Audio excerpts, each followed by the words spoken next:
Привет, привет, wiki, wiki, wiki. Welcome to the ARMilitar versus Traitor, the wiki, wiki Warcraft 2 Smurf extravaganza of the century. Traitor, also known as the Russian army, hailing from the country of Russia, a great Warcraft 2 friend and a great Warcraft 2 player.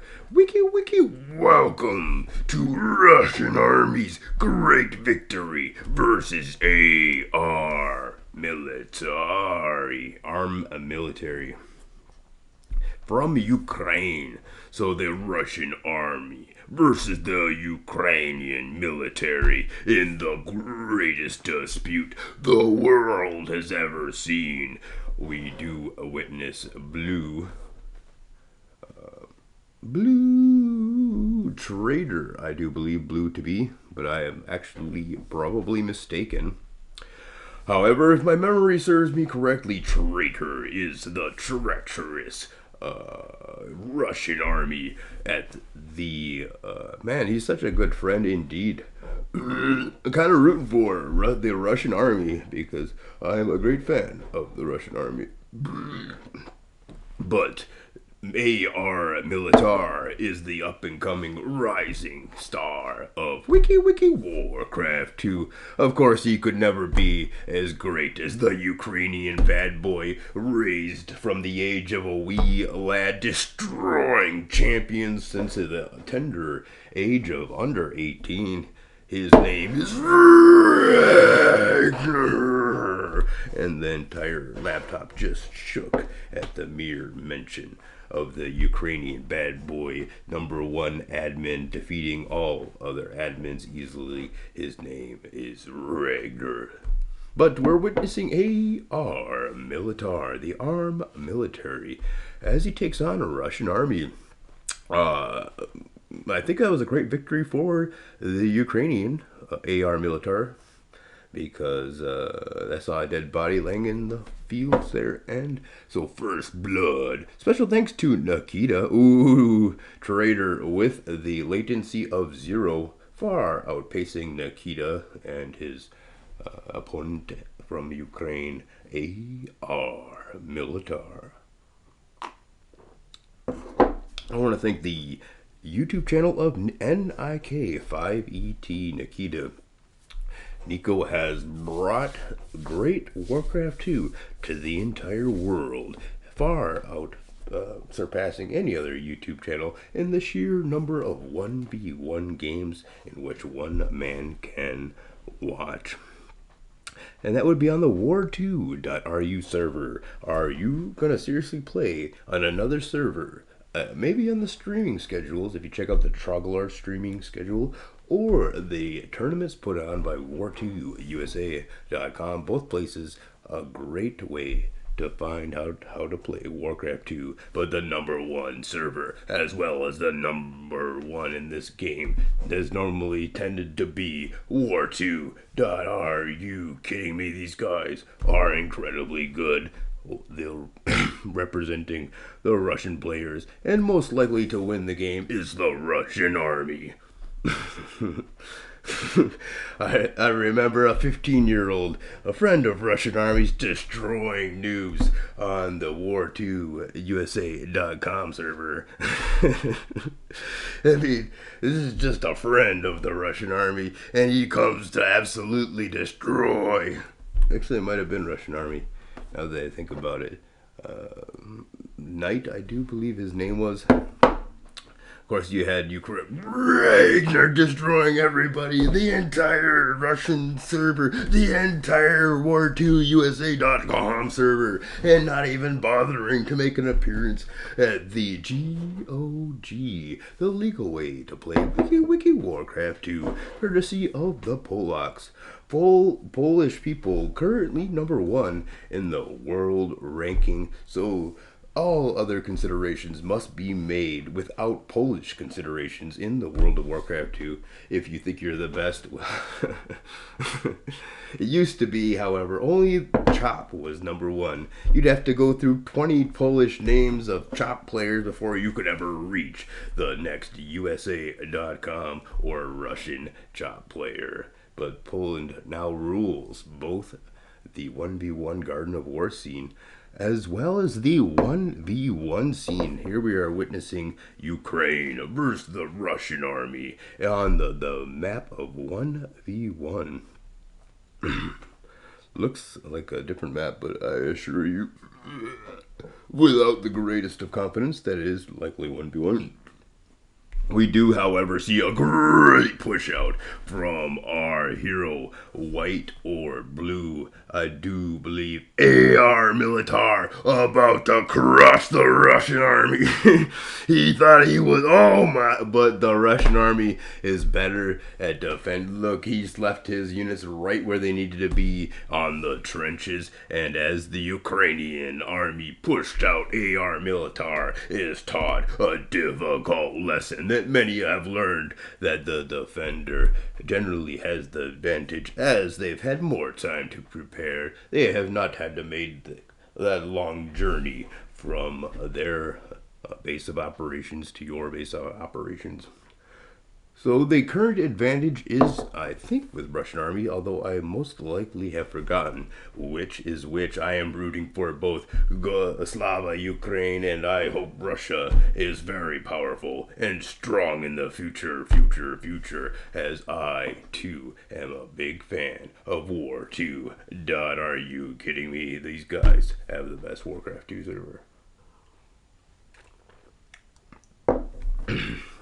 So spasibo to Ill as well as the X-Man Ert, the leader, founder of Warcraft 2 as we know it in the American community and all other communities all around the world. Giving his blessing to War 2, aren't you, in single-handedly creating the source of the true Warcraft 2 god, Darslan is we don't even speak his name out of fear that he may just jump into our game and destroy us, mining gold off the next 20 games that we would like to play, but unfortunately Dar was already there, and we get the not enough gold, mine more gold quite often indeed. So please do not speak of Darsla's name in vain, because it could be tragic for all of us. ARMilitar versus Trader, Nikita's NIK5ET YouTube channel, and special thanks, of course, to the Truggler for being the French connection.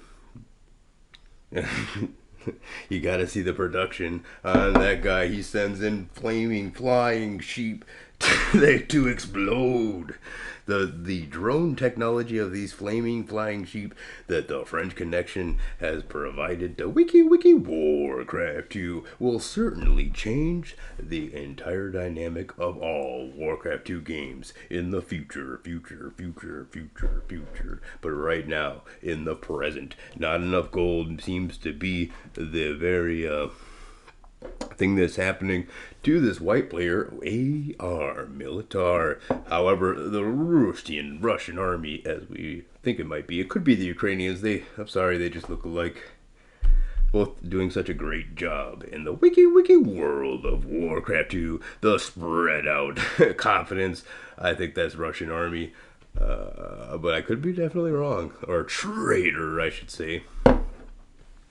However, a man could not be a traitor unless they were your friend to betray you in the first place. So, Wiki Warcraft 2, gonna be a very awesome victory here from one of these two great players. And here's the push out, the aggression once again shown on the Ukraine or the white player's side as he moves out and he begins the great brawl. But the blue soldiers are completely ready to get an envelopment and concave to really decidedly clean this up or not, as the white grunts just don't stop coming. Too many white grunts, but there it is. Ladies and gentlemen, no escape for the forces of the white player. He's going to push up to tier number 2, but what you going to do when that many grunts are come knocking, and here it's going to be a quick a G in this wiki Warcraft 2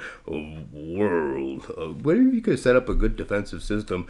If you can get some nice look at the defensive system on this guy, might survive. He's actually technologically ahead of his opponent, so white might just pull this game from the jaws of defeat and into the realm of victory, as tier number 2 has now the new technology has arrived. Pretty soon it's gonna be ogres arguing with the other head about who gets the spoils of that battle. Blue looks like he wants to start wood chopping now.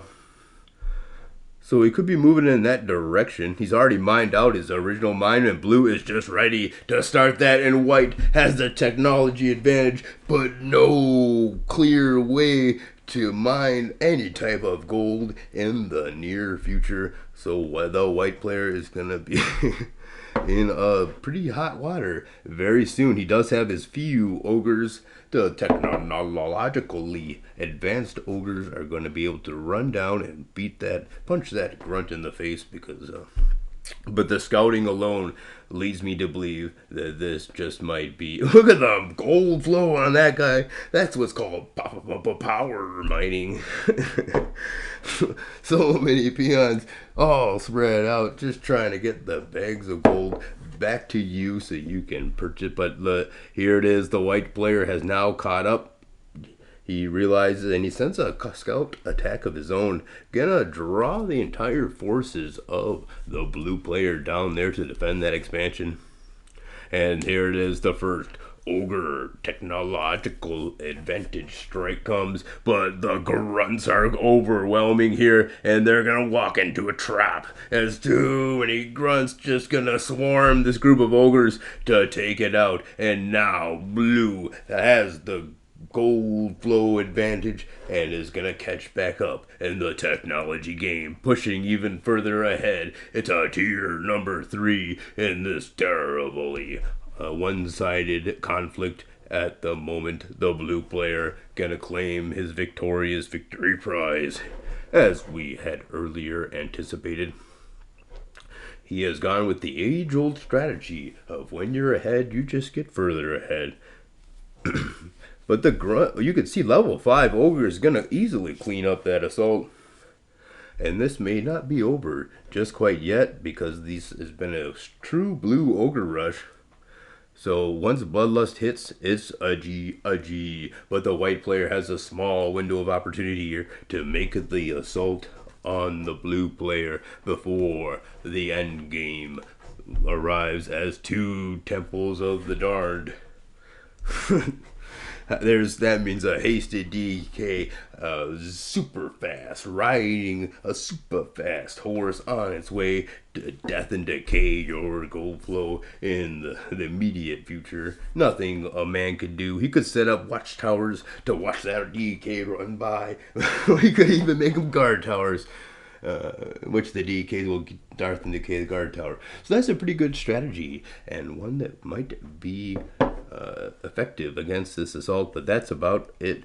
Nothing that I know could possibly stop these DKs from reaching that gold flow. So we're going to go ahead and fast forward into the future, where a bajillion bloodlusted ogres are going to rampage, and that's what war looks like. ARMilitar is the victor. That's the Ukrainian. The white is the treacherous Russian army, but the Russian army is my much better friend. So my apologies to the Russian army, and my apologies to ARMilitar for calling you Russian the last time on accident. Wiki, Warcraft, you peace and homies.